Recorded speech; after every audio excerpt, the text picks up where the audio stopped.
1 minute start is better. We'll call the meeting to order. Would everyone please rise, and if so inclined, join us as we say the Pledge of Allegiance. I pledge allegiance to the flag of the United States of America and to the republic for which it stands, one nation, under God, indivisible, with liberty and justice for all. Thank you.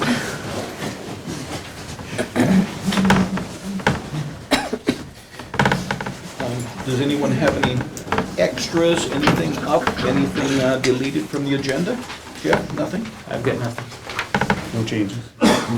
If not, I would look for a motion to approve the agenda as shown. I'll make a motion to move to approve the agenda. Second. Sorry, Bill. That's fine. Katie on the motion, Rebecca on the second. Any other discussion? All in favor say aye. Aye. Opposed? Carried. Before we get into our first scheduled presenter, I would just like to introduce our new student rep. Anna Doubles has joined us this evening, and now you can give your report when we get to that section of there. Tell us about yourself real briefly. Well, my name's Anna. I'm a senior this year, and I'm involved in pretty much everything that exists, including student council, the Lantern, which is our school's newspaper, the yearbook, dance team, cheerleading, golf. Wow. I'm in MAHS. I'm also an environmental club. Yeah. Very good. Welcome. Congratulations and welcome aboard. Good So moving down, scheduled presenters, we have Greg Abbott from the MSBA to guide us through the process of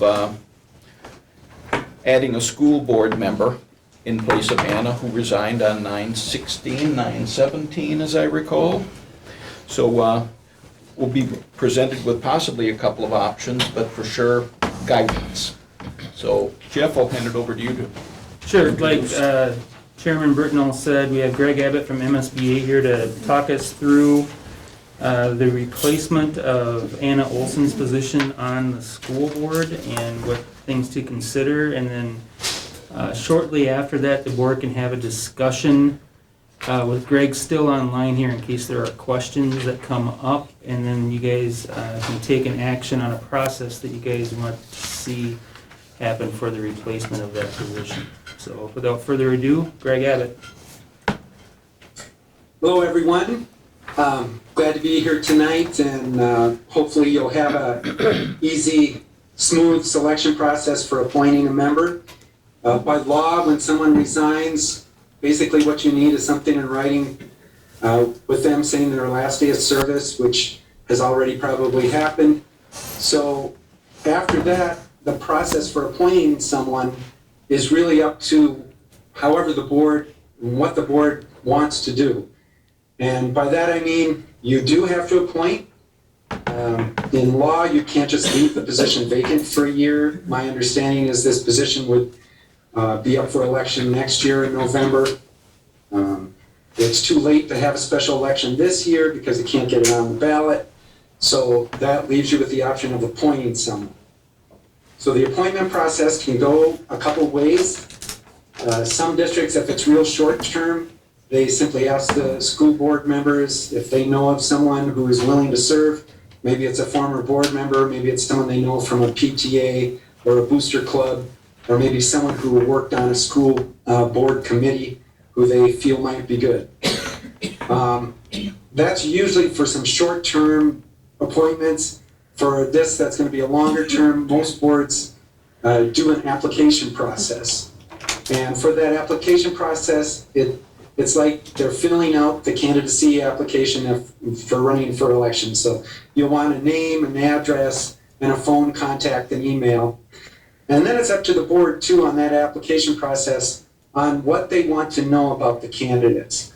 The standard question is what skills or qualities can they bring to your school board team? But maybe you have a referendum coming up. Maybe you have certain issues in the community that you're dealing with that you want to know what they think about it. So the board as a whole would come up with questions they want to see on the application to help them make a decision on who to nominate. Again, I wouldn't want this application to be something extreme like 30 questions or something that would take the average person, 2-3 hours to fill out. I'd keep it to a handful of questions. Again, and those questions would help the board as a whole trying to decide if this is a candidate that they want to appoint. Usually what happens is that application process goes out. The deadline is usually cut off a week before your next monthly meeting. So that gives the board time to review the applications and the answers to the questions. And then at that next meeting, they'll have nominations. The chair will ask for nominations from the board. And usually it's one per board member. So no matter if you got 5 people applying or 25 people, it usually will narrow it down to 5 or fewer nominations, depending if you're now a 6 or a 5-member board. After those nominations, there's usually discussion on the merits of each candidate. So you'll have a discussion about why this person you feel would be a good fit for the board. And again, we focus on the positives of why a candidate would be good, not on the negatives of why they wouldn't. We just focus on those positives. And after that discussion, the board could go either way. Either they could do further interviews with those people who are nominated, or they could go for a vote.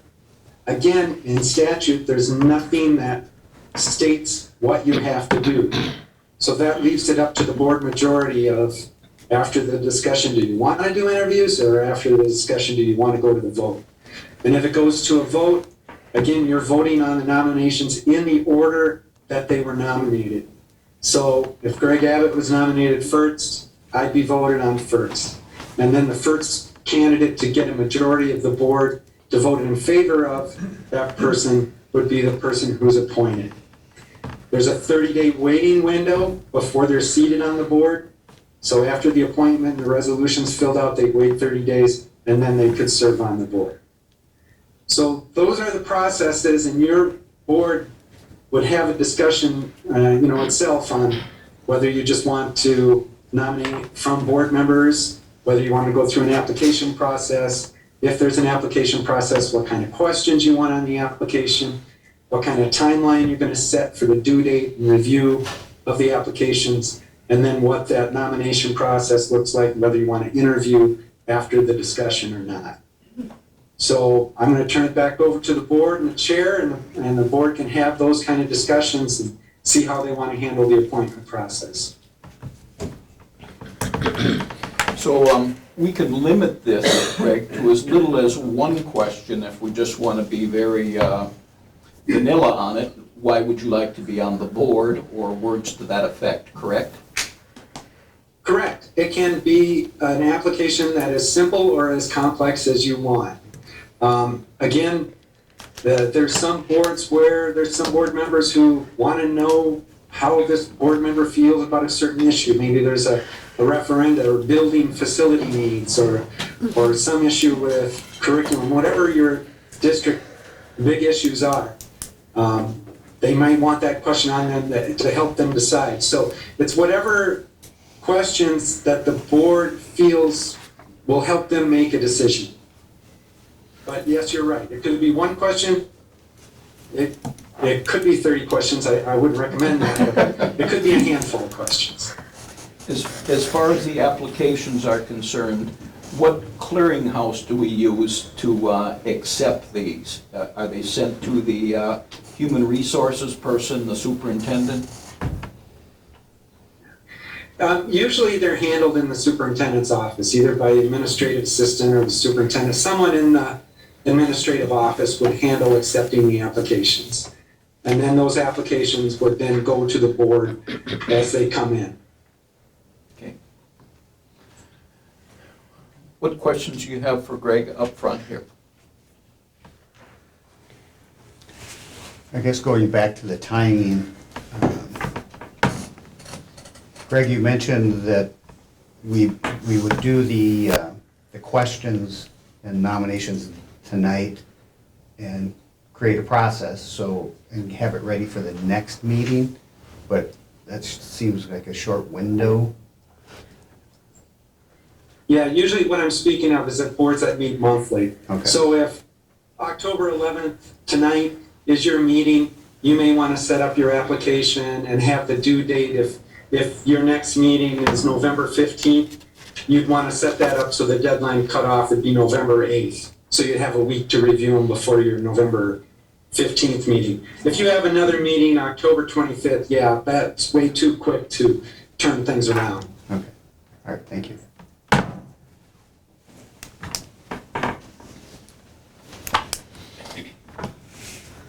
I'm kind of surprised, just individually, I would almost think that if a person is interested in this board position, they should be able to make a decision on that and have it in by the 25th. But maybe we don't have an opportunity I to won't be here on the scrutinize it. 8th, just so you're aware. What's that? I will not be here on November 8th. So, just so that you guys are aware of that. Yep. The application process or the system, I guess we would use would be AppliTrack. And so it would just be So it would be online or? it would be online, and then, Is there a they would paper fill out- application if that's preferred by the? they would fill that out. Do we have a paper application of that, Lori? Not really, it's just like any other job opening on our website. Okay, Yeah, they can certainly reach out and ask for sure. assistance on getting that started. Okay, Right. Just And curious. so we would track that through there, and it's actually pretty quick. We could have it up and posted tonight even, depending if the board has a process. So how would you add those questions if we came up with questions? Would that be something that's added at the end? Because those Yeah. wouldn't normally fit. Yeah, we would Yeah, make I'll add them those tonight. Okay. changes tonight, Okay. so. Whatever the board decides on. What do you think on questions? How involved do we want to get? How deep do we want to get on questions? I don't know if I answered any when I ran 100 years ago. I know we had a process when we appointed, when Jerry left, we had a few questions. Could we follow that, or we could look at that, I guess, as an example. I don't think I remember. Did they do it, they went in the paper? Was that in the paper? No, I don't think so. Was it in the Okay. paper? I wasn't around. But it was just a written application Okay. submitted Yeah. to the board, I guess. Okay, We would have to Oh, yeah, now I remember formulate that. specific questions this evening, I would Yeah. guess, right? and I would think we should keep it to like one or two.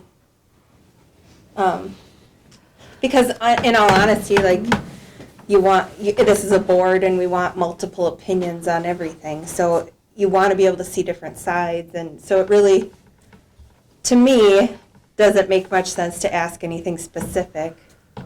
But mainly, why do you want to be on the board? And maybe what's something you would like to see happen with our school, or what are your visions, or What if Like- it's just as simple as talk about your interest as to why you want to be on the board? What are some skill sets or talents Yes. that you I like think you that. can bring? Yes. And then talk about what you perceive to be areas of strength and opportunity for the district. yeah, 3 questions. that's great. I like that. What do you think?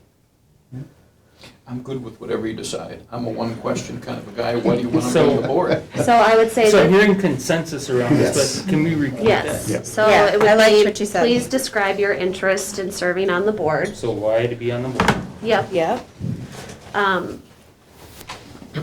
Please talk about Talents. skill Talents sets and and skill experiences that would be Beneficial. beneficial to the board. And then finally, from your perspective, identify areas of opportunity and strength for the district. Or please identify the district's areas of strength and opportunity. That sounds really good. Yeah. Good job. Identify the districts, Good thing I didn't have to answer those. Yeah. No. areas of strength and opportunity. So as Jeff's writing that down, what about a time sequence here? Too early if we have a 2-week meeting? Well, I feel like, I think it's fine to wait until November. I mean, I think there's a lot, October's really busy, If you but you're wait not until gonna be here. November, I'm the not gonna be earliest here. that they would be seated would be then December. January. Yeah, which You is know, the it'd be a planning. 30 full days past the decision to seat them. So if we, Yeah, so, because we wouldn't have a December 22nd meeting in December, correct? right, Well, and We could. we could, but with Katie being gone, that would, do you want to choose, we do wouldn't. you want to choose a board member without her being there would be a question too? Yeah, Well, No, I don't. we Or is that what you're potentially wouldn't have a majority either. It could get, Yeah. because there'd only be 4 left. Oh, we're talking 2-2 split We then. could have 2-2 splits, Mhm. so. So 30 yeah. days past November 8th would be 1, 2, 3, 4, 6, 7, 8, 9, You'd have to call a special meeting mid-December. Which we could do. And put them in place. You, then. you could still seat them in December, even if you went to the 22nd meeting, maybe.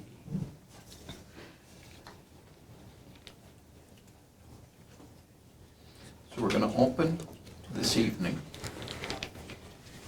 Well, with it being online, I think that makes a big difference to You me can't, as so far if as you the wait, timing. if you wait till the 22nd of November, you can't seat them in December, they would have to wait to the first January meeting, Which is the organizing meeting. which is the So that- organizational meeting. If you choose on November 8th, you can seat them in December. And obviously, if you do it October 25th, you can seat them in December. Well, I posed a question on the timing, so with it being online, that speeds up the process to get them in and done and then out back to us. That's kind of where I was worried about. Yeah. Kind of. If we, Lori, you feel comfortable in posting it tonight? Yes. Okay. And we would have them open until the 21st, 21st is what I was planning on. so that's 10 days. Okay.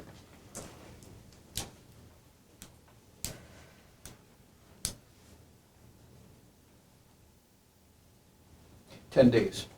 Once more deep in thought here. That was, we're gonna have it open for 10 days? Yes.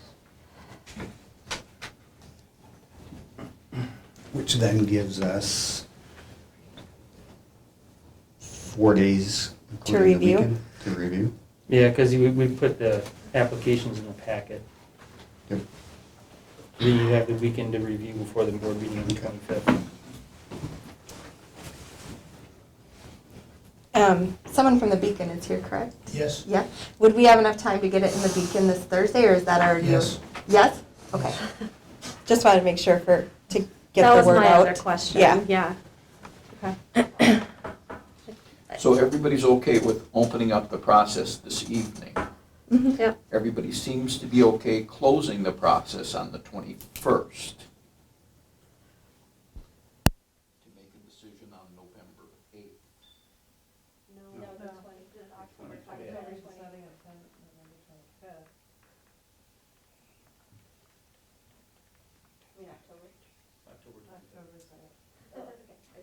October 25th.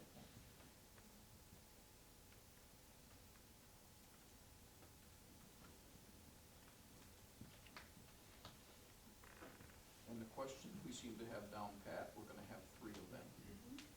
Lori, do you have those questions written down? Yeah. If not, she will shortly. And I also think, being that it's been since September, since the opening has been here, that there's been a lot of people talking about being interested. So people are watching for it and, wanting. Yeah. And we can put it out on social media. Yeah, we can let social media know tomorrow. Yeah. I think as long as we've got the weekend coverage and Yep. then all of our bases. Enough people to cover it, Yeah. to make sure everybody knows. Should there be a discussion on the process itself when we get to that evening, whether or not we're going to interview or whether or not we're just gonna react to the information we get on the applications?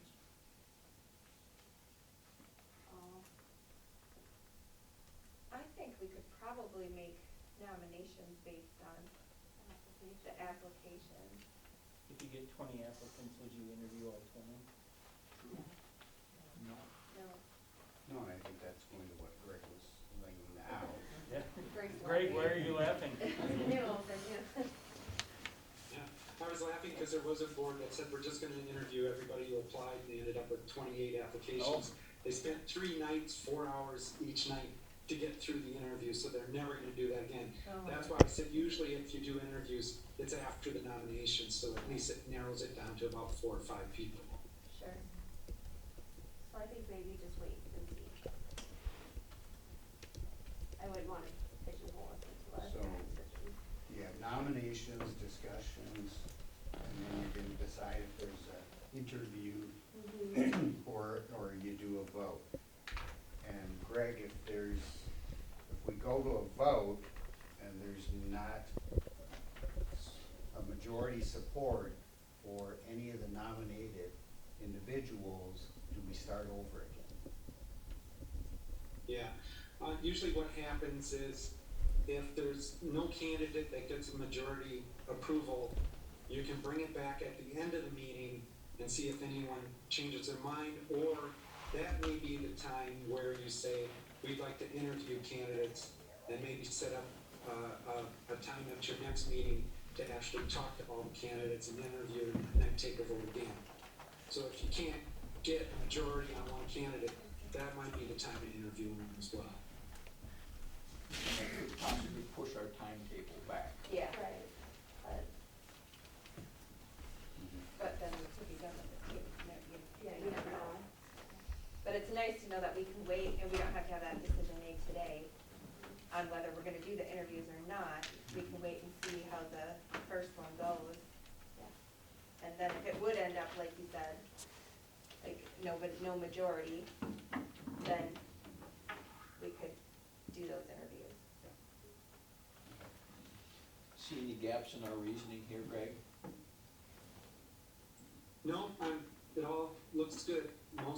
Like I said, most boards do use some sort of application process, and most boards do the nominations, and if there is some problem that they can't agree on a certain candidate, they usually then go to interviews.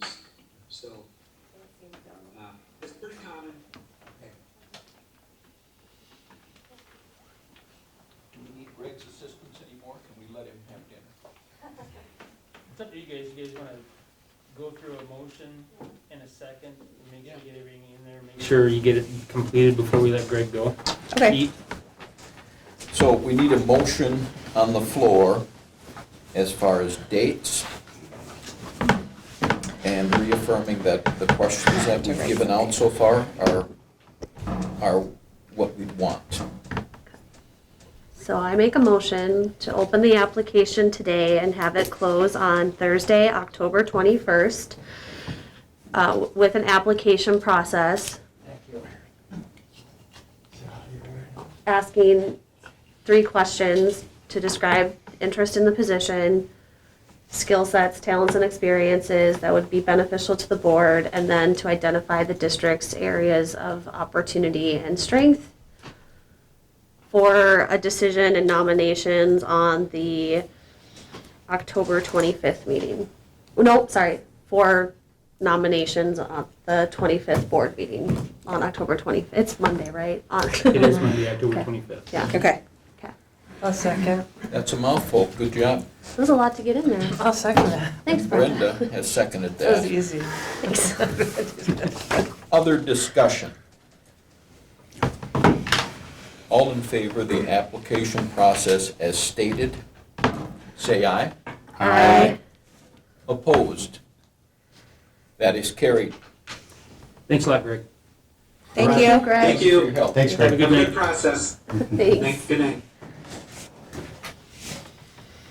Okay, anyone that has questions in the audience or others can certainly contact the superintendent. Okay, moving on. Update. My bad. Update from facility and finance committees, both of whom have met. Yeah, go ahead. Nope, I will defer this to you. As you can see, we kind of moved the facility and finance committees up here a little bit, just because there's a lot more information that needs to be presented from them as informational only tonight. Facility, or we'll start with the finance committee information, and both of the committees have been meeting and discussing the results of the May bond election questions that failed, and working toward a resolution of a direction to go afterward. The Finance Committee has made a commitment to move forward with question number 1 still from the bond for the $400,000 tech levy, and we'll get to more of that information in a second. The other part of their conversations from the Finance Committee, and please Finance Committee members jump in on this that have been a part of these discussions, so I'm not the only one talking. The meeting midweek last week was to discuss ADM loss during the pandemic here. For the fiscal year 21-22, we are looking at 1,087 total ADMs, and that is a difference from 42.7 students from the year before. 25 to 26 of them were from open enrollment at our last count. That is a difference between the two numbers that we discussed at the committee, so that is a negative number. That number over the past 10 years, it's not the highest number that we've seen. Obviously, it's not the lowest number, and we never like to lose students. But people move their children from the district for various reasons each year. The other concern is that we graduated just over 100 kids this year, and initially we planned on enrolling about 75 kids, which would have been a 25 kid loss coming into this year. We were up in that number, closer to 85 this year, so that helped those numbers as well. The big discussion around the Finance Committee is, with the student loss, how do we deal with that? Because eventually those numbers turn into dollars. And the dollar amount attributed to that, Josh did a lot of work on coming up with this number. If we look at the average per ADM over the last 5 years, it averages out to about $10,649 per kid. And so the reason why we are looking at it from this standpoint is, we know from a historical perspective that this number is usually less by the end of the year. And so instead of using a high number like this, we've decided to use an average number of dollars applied to it. And so when you multiply this dollar amount out from the ADM loss to the average per ADM that we are getting in over the last 5 years, that number comes out to about $450,000. And for what that means is, we are set to be under budgeted by that amount for this year. And so obviously we've already set our budget for this year. So going into next year, we will need to make some cuts. You will see an agenda item later in the agenda here that is usually reserved to the November-December timeframe. And so I'm asking you to pass that resolution tonight so that we can start getting to work on this with the Finance Committee to start looking at cuts into next fiscal year. We would like to have those announced just for sheer transparency. If the board does decide to go out in February for a vote about what those cuts are going to be and what they are exactly. Just as an informational item. Anything that I missed from the Finance Committee members? No, I don't think, as far as anything missing, it's unfortunate that we're seeing 42 drop in students from last year, but, taking into account that 15, 17 are the difference in the graduating seniors and the incoming kindergartners. I mean, and they're expecting 10 less, that was a real positive, so. Now, the 10,000, I think we really do have to look at the cuts and, you know, what's gonna happen there, so. And over the next few years, as some of the larger classes leave and that bubble of smaller classes come through, we're gonna see this until those classes come back up. Like the kindergarten class this year was a nice rebound, because we've seen classes as low as 67. And so now it's back up to 85, and hopefully it continues that way upward. But, again, with larger classes leaving and smaller classes coming in, just big picture-wise, that's just the way it's going to look over the next few years.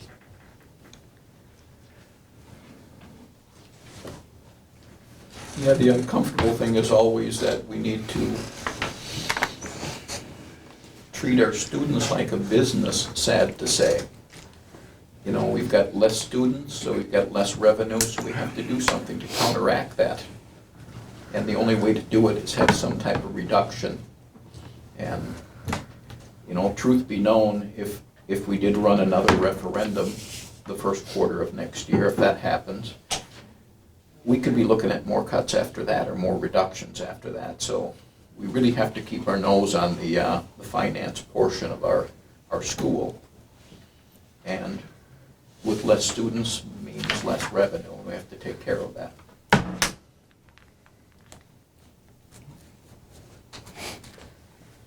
So more information to come on that once the Finance Committee gets to work on that. The next piece is the facility part. And we've got Justin Steffel from ISG here, who is our consultant with our facility work.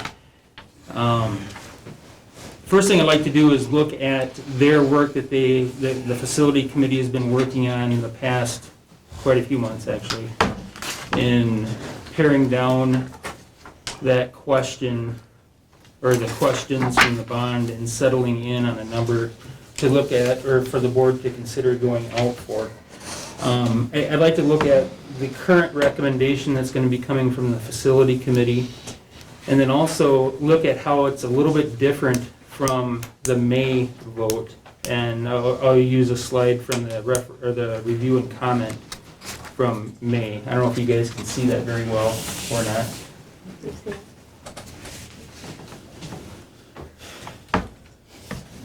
Are you ready to go, Justin? Oh, you want me to present? No. I just want to make sure that... Yeah, I'm ready, Okay. whenever you are. Sure. So perfect.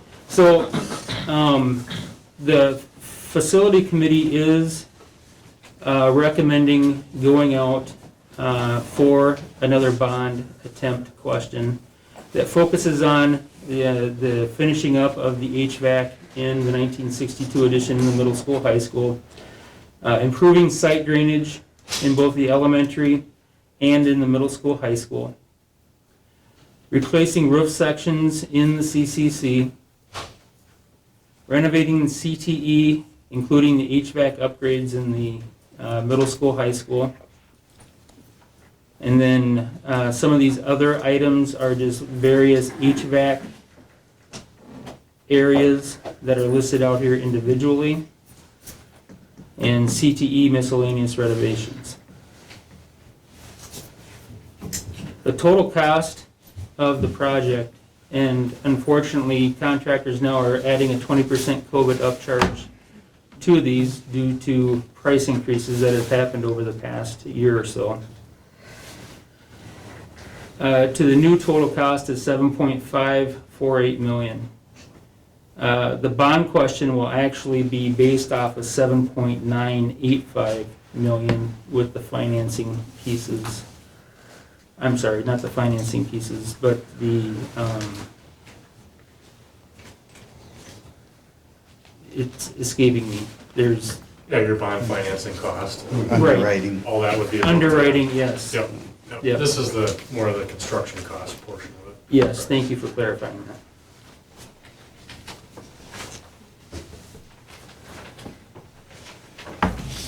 In looking at what we went out for last May, The biggest difference is the scope of the HVAC upgrade.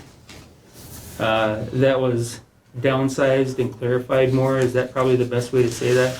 Yeah, we really focused in on the HVAC this time around, and, we're trying to address probably the priority ones with the HVAC versus the priority 1s, 2s, and 3s. Because obviously the bond development was too much for the voters, so we wanted to kind of, this is what we can provide with kind of the stuff that needs to be fixed in 3 years or less. So. The middle school, high school roof sections 27 and 28 and the exterior wall repair was also taken out of this question. There is going to be a different, look at how we renovate the CTE area.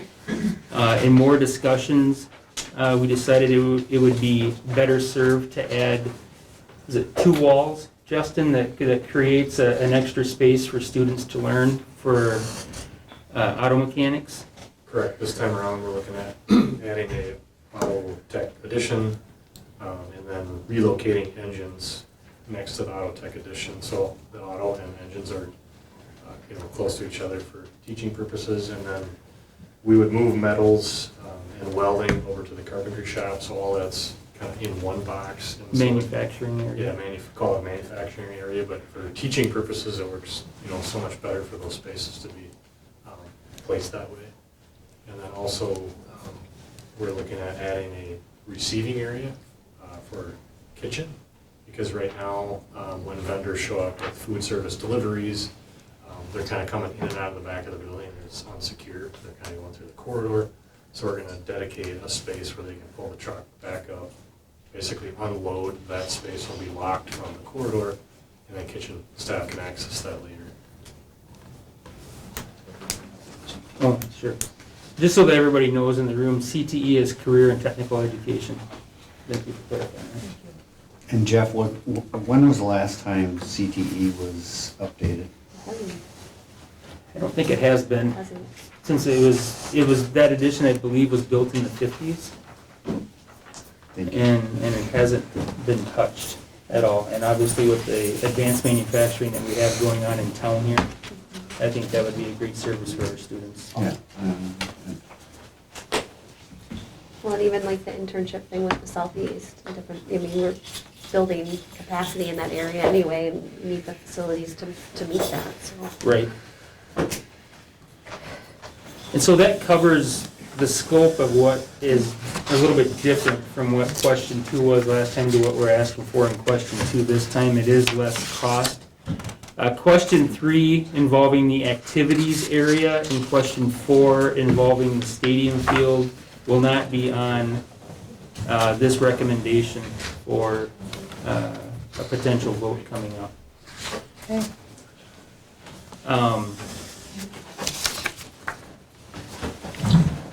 Going back to the scope that we have here, any questions on the recommendation from the facility committee?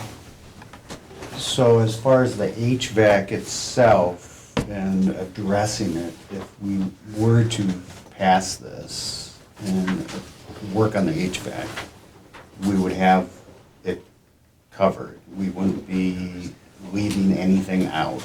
No, everything would be Everything should be covered. good for a while. Especially the academic classrooms, Mhm. especially the ones on the outside. There are a few on the inside the classrooms that already have HVAC, but the other classrooms in the middle would be filled in with Mhm. HVAC, and then the outside definitely. And to be clear, it hasn't been addressed since '62. Right. I believe the board did something where they changed out the univents or some univents a few years back. Yep. Yeah, in some locations we did that, yes. Yep. But, right. But, okay, thank you.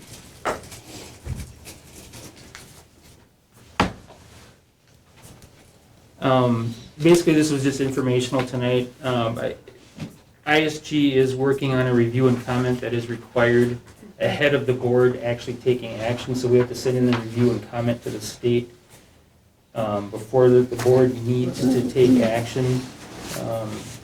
Sort of a timeline for this at our next board meeting, we would ask that you okay the review and comment, which will look very similar to what it did last time, except for there will be a reduction of what we just talked about.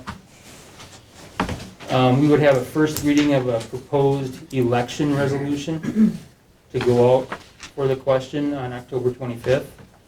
You could look at those questions. You could decide if you want to have a more general question for the bond question, or a more detailed question that talks about, this question deals with providing the school money for CTE, for HVAC updating, that sort of thing.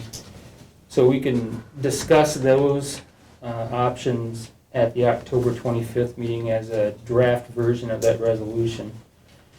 And then in November 28th, if the board is ready to have a vote on that final resolution, they can certainly do that then.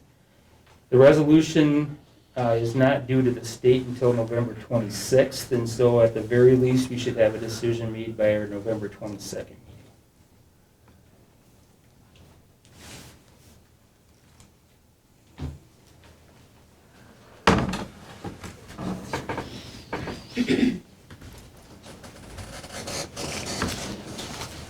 Any more questions for Jeff?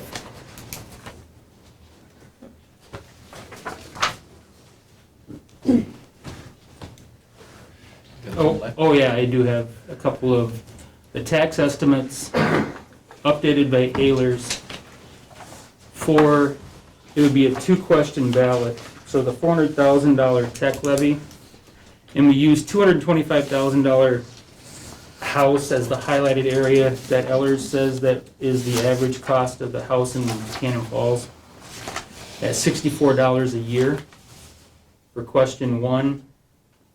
And then question 2 with the bond that includes the CTE and HVAC updating. That tax impact is $24 a year on the average house.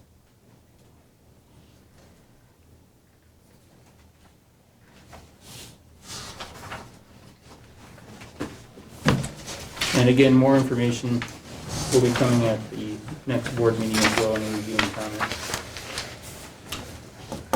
Any questions?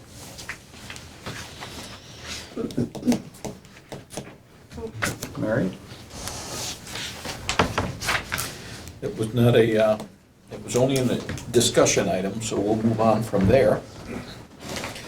Next up for scheduled presenters is Stephen Strauss, who is here for an MCA presentation. Sir? All right, so Jeff, you just want to go through as I'm... Yeah, just let me know when you're ready to go. Okay. So we'll go through results tonight, comparing ourselves to other districts in that touch Cannon Falls. So not all area districts, just the ones that directly border Cannon Falls, comparing results.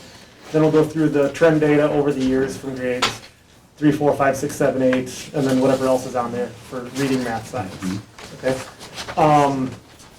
And you'll see some X's on 2020 for the results. That's because in 2020 there were no MCAs due to the all schools in the state shutting down in March for in-person learning. So you can move to the next one, Mr. Sampson. So this was some information that I know was made available to the board earlier, so you can take a look at this. The first 3 slides here have just bar graphs showing statewide Cannon Falls and then districts that border Cannon Falls, comparing the district averages for percent proficient to all those other districts for reading, then math, then science. So you can see that for reading, Cannon Falls is above the statewide average and above every other district except for Northfield. And then on the third slide after this, we have the raw data as well, so you can see the numbers. You can move to the next one if you'd like, Mr. Sampson. So this one is for math. Again, one thing I didn't say with reading, if you want to go back to that for just a second. At the top, I have the grades that are associated with it. So grades 3 through 8 and grade 10 do reading. Nobody in 9th grade does any testing. And if you go to math, it's grades 3 through 8 and then grade 11 throughout the state that test. And then if you want to go to science, in the state of Minnesota, grades 5, 8, and then once in your high school, after you take biology, you have to take the MCA science. In Cannon Falls, you do that in grade 10. So you can see the results there. So again, above the state average, And that statewide, there were a couple of the districts that were above us in those, but overall, we were above the state average in the 3 for the district scores, and we performed very well compared to some surrounding districts as well. Especially with, throughout the state, averages are down, and that's something that can be shown on, if you wanted to go to the next slide, just to show all the data points you can. All those numbers are down compared to years past due to, a year and a half worth of no full person education for most of the state. So you had different learning model changes, you had some kids coming every other week in the high school, you had kids going on quarantine and things like that. So overall, for some of these numbers to be in a position where they're at is a good testament to the students that we've got and the teachers that we've got in the district as well, for all the good things that are shown there. So, any questions at all on the comparisons? Otherwise, we could jump into the specifics of the scores for each grade level. All right.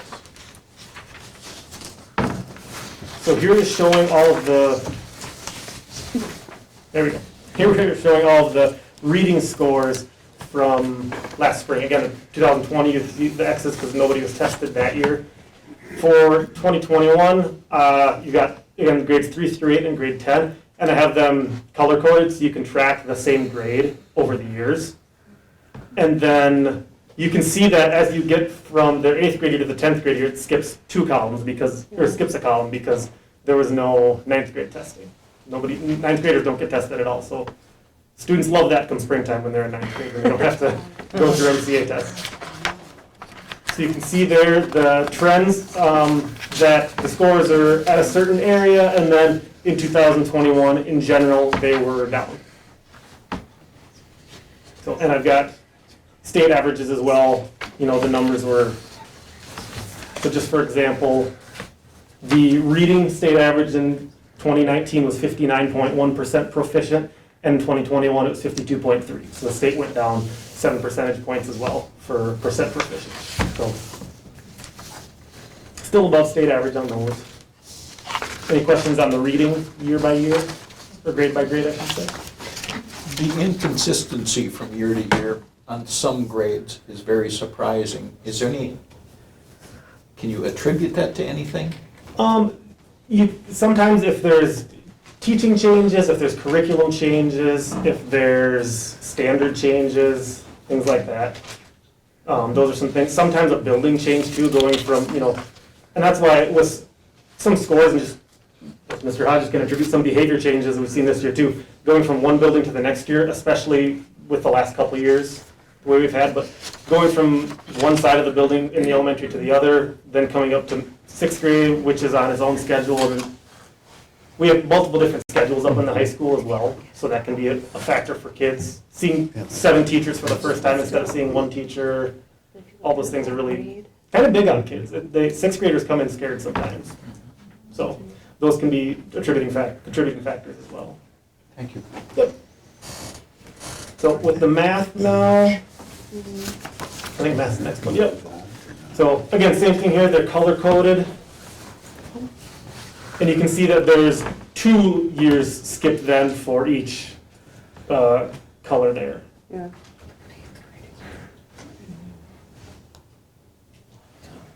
So grades 3 through 8 and grade 11 are tested in math. And the state average for math overall, again, we looked at this earlier for just this year, but in 2019, the state average for math was 54.9, and this year it was 44. So it was a 10-point drop overall in the state average. So you can see those drops in, some of our grades as well.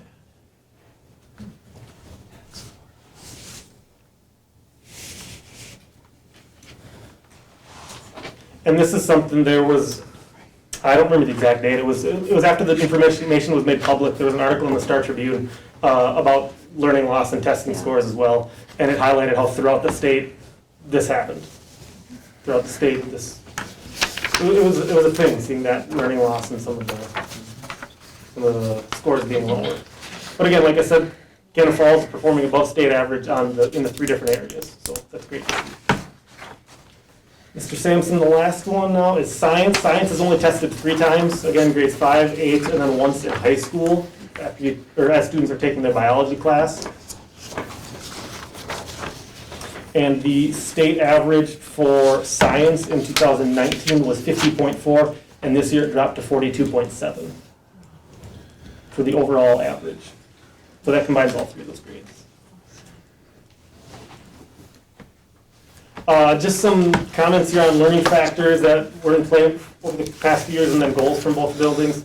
Again, I mentioned this earlier, but the last couple of years have been very tough on students, especially if you're going from one building to the next. Mr. Hodges and I have talked multiple times about how, the last time seniors have had essentially a normal year, they were in 9th grade.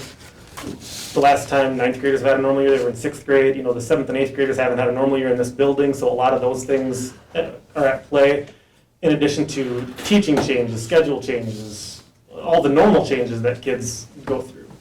But again, kudos to the kids. I mean, we had, comparably to the state, great scores. So kudos to the kids and to the teachers especially for keeping those where they're at, comparable to the state.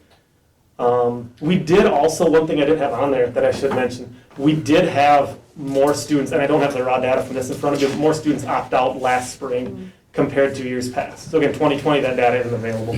But I know we had more. Again, off the top of my head, I don't know those numbers, but we had many more students opt out of testing. MCA is a voluntary thing, and parents can opt out children if they want. Building goals, so for the high school and the elementary, are centered around improving scores for the relevant grades and classes. Again, specifically sometimes tailored to grade 8 for reading or grade 10 for reading or whatever the issue is. And then staff development sessions, both at the beginning of the school year and then the hourly sessions after the school day each month are tailored to needs identified by the PLCs in each building. So what does each building need to look at in terms of the data, in terms of trends, in terms of summative assessments as well? That can sometimes be an indicator of MCA scores and those types of things. What are the PLCs?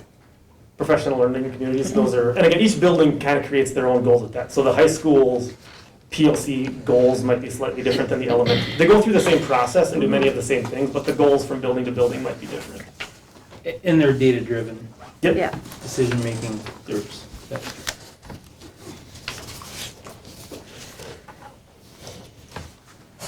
Any questions related to all of those scores? So Stephen, can you speak to the ESSER dollars that were provided to districts to address some of the learning loss? Yep, so in the third one, Jeff, ESSER 3? Yep. So there was money given to districts that need to be spent over the course of the next 3 school years. 3 school years that are designed at attacking that learning loss. So that learning loss could be summer school programs, it could be after school programs, it can be specific teachers or paras being hired and paid for out of those dollars to help get, from the federal government's perspective, to get the whole country back to a certain spot. So I know we specifically have a few different teachers in some summer school and fall programming now that will be starting in November that will be paid for with some of those dollars to help students that are behind on their reading and math skills. So is it 20%, Josh? Correct, 5% is required to be spent out of those ESSER funds towards learning loss, with a recommendation from the state that of the other 80% of the ESSER 3, that those funds be used when needed towards learning loss as well. 20% equals roughly about $130,000. So those dollars are being programmed out now to help with the learning loss in Cannon Falls. Anything that could go above that, we take out of our regular ESSER $3.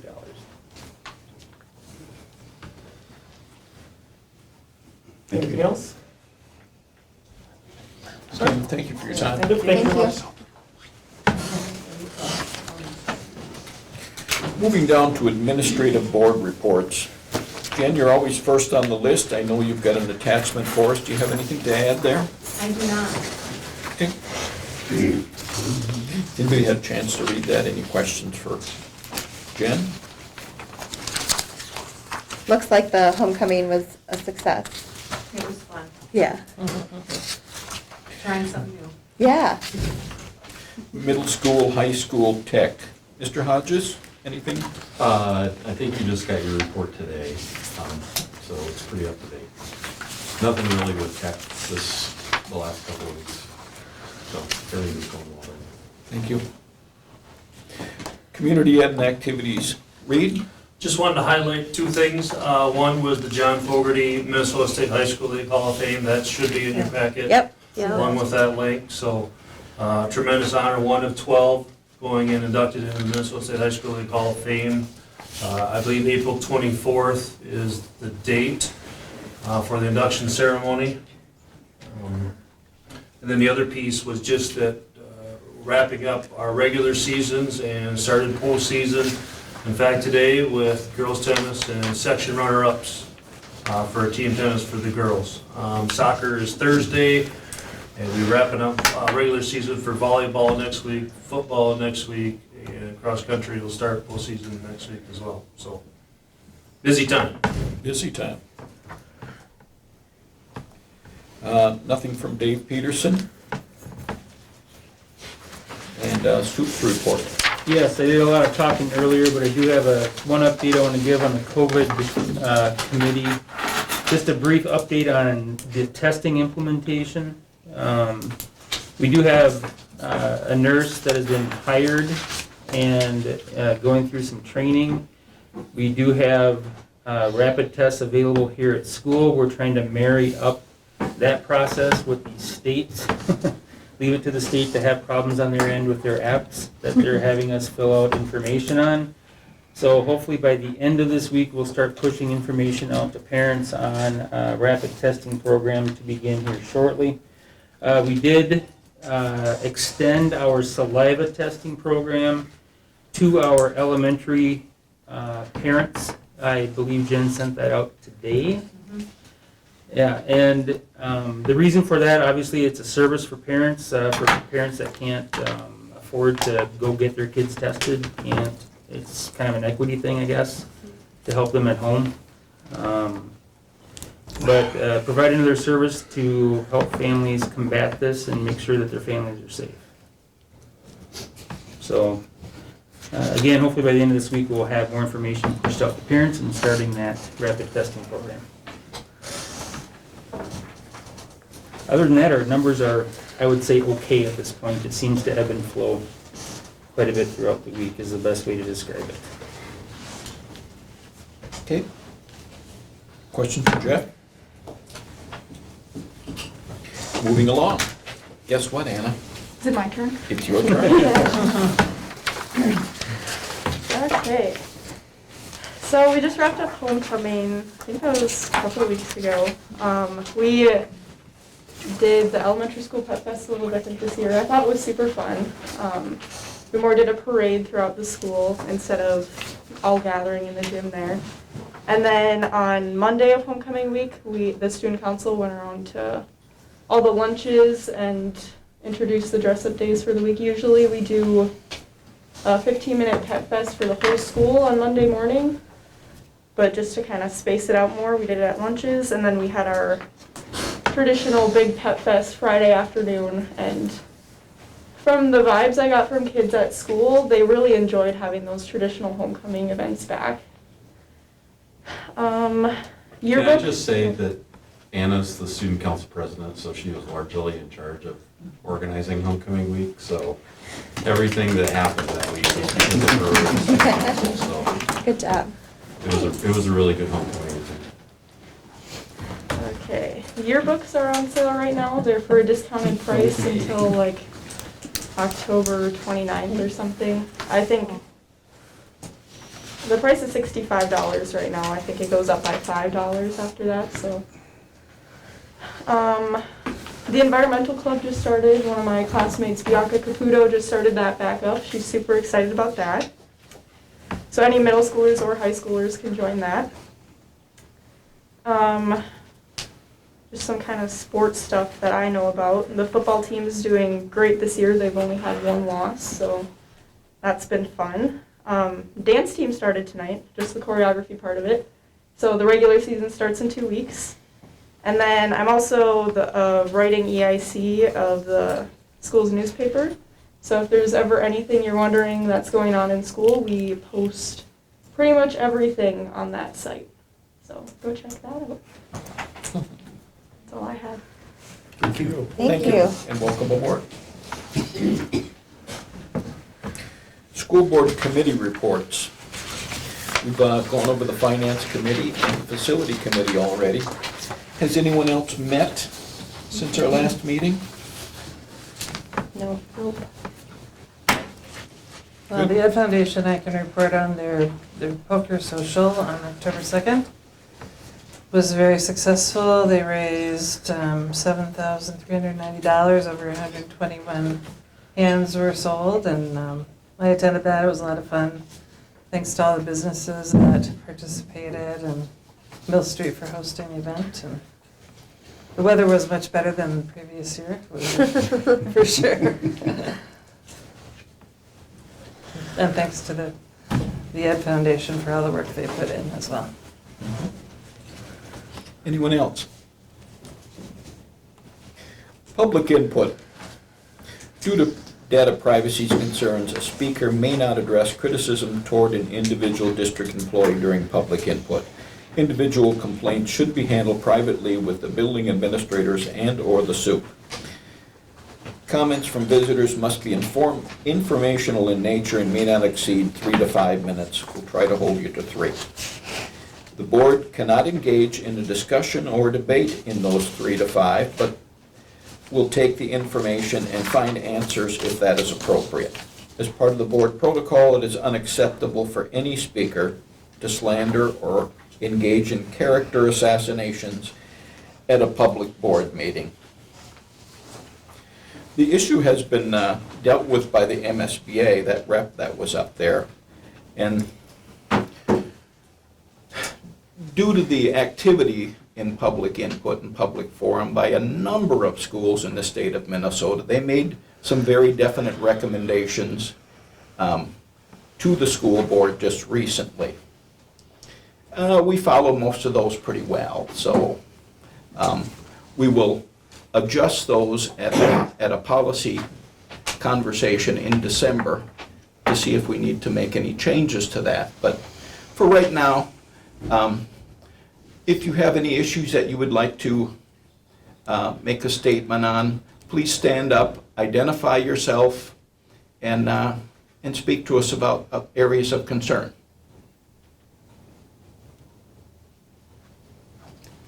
Moving on, Jackie, were you adjusting or did you have something? Yeah, I had something. I'm wondering what is happening in Cannon Falls. I am wondering why the school board members are voting to give the superintendent the responsibilities that we have voted you into office for. Tonight you say you want to give the superintendent the responsibility of making the cuts to the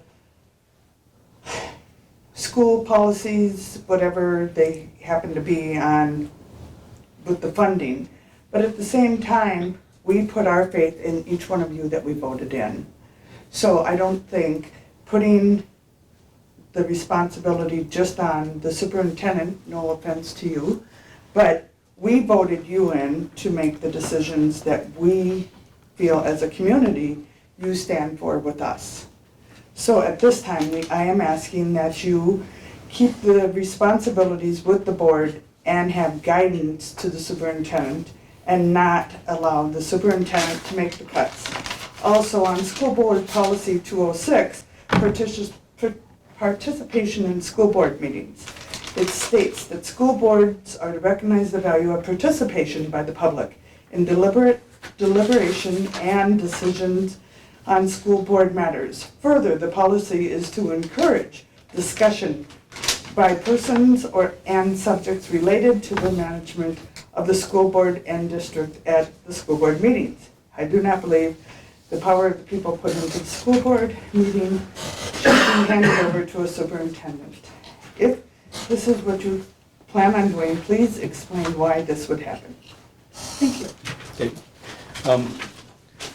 We're not supposed to interrupt the conversation, just to offer our 2 cents in, but we are following both statute and policy when we give authority to the superintendent. Not only is it not unusual, but it's standard operating procedure. And we did deal with this in at least a couple of emails that were forwarded on to the school board with regard to this. So we are following procedure, we are following policy. And so nothing has changed there, nor will anything be changed. We are members that are voted in here, and we hire a superintendent. Thereafter, we charge him with the day-to-day operations and to bring issues forth. And that's exactly what he has done, and exactly what our past superintendents have done, and exactly what superintendents do across the state. It's statute, it's policy. So, the other issue we've also dealt with letters or emails to the board, and we can deal with that at a different point in time, but we're following procedure, we're following order, we're following statute and policy. Just point to what's on the agenda tonight is, the resolution is just directing the administration to make recommendations for cuts, not to decide which cuts would be made. The board would still vote on which cuts would be made. So just be recommendations. Okay, moving forward, no old business under new business. Consideration to approve the resolution directing administration to make recommendations for reduction in programs and positions for the reason therefore. I mentioned earlier in the meeting that usually this is a usual November-December timeframe issue, but considering some of the timeframes that we have going on right now with a potential election in February, I think it's good that we are transparent and make some of these cuts prior to the election. One, because we did tell the public last time if we failed the referendum that we would make cuts, which we need to make cuts, obviously. Two, going in and showing everything transparently and open before the election basically puts it back on to the community to decide which route that they want us to go. And so that really shows the direction that the community wants to go. And so with this resolution being passed now, this will allow administration to make recommendations to the board, and the board makes the final cuts in that, just so that we're clear on that. And obviously this is a resolution, and so there are specific steps to follow with the resolution. So first we need a motion and a second to approve the resolution as shown. I'll make the motion to submit the resolution. Motion by Bill, your second. I'll second. Second by Katie. Other discussion? Clerk, do your thing. Resolution directing the administration to make recommendations for reductions in programs and positions and reasons therefore. Whereas the financial condition of the school district dictates that the school board may reduce expenditures immediately, and whereas there has been a reduction in student enrollment, and whereas this reduction in expenditure and/or decrease in student enrollment may include discontinuance of positions and discontinuance of curtailment of programs, and whereas the determination must be made as to which teachers' contracts must be terminated and not renewed, and which teachers may be placed on unrequested leave of absence without pay or fringe benefits in affecting discontinuance of positions. Be it resolved by the School Board of Independent School District Number 252 as follows. The school board hereby directs the superintendent of schools and administration to consider the discontinuance of programs or positions, to effectuate economies in the school district and reduce expenditures, and as a result of reduction in enrollment, make recommendations to the school board for the discontinuance of programs, curtailment of programs, discontinuance of positions, or curtailment of positions. And we will take a vote. So a yes would be for the approval. A yes would be for the approval of the resolution for them to bring us recommendations.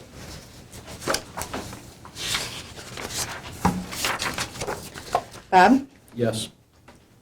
Brenda, Yes. Rebecca, Yes. Bill, Yes. and Katie, yes. Okay, that passes by a 5-0 vote. Thank you. Consideration to approve the 21-22 winter head and assistant coaches. Reed, would you like to speak to that at all?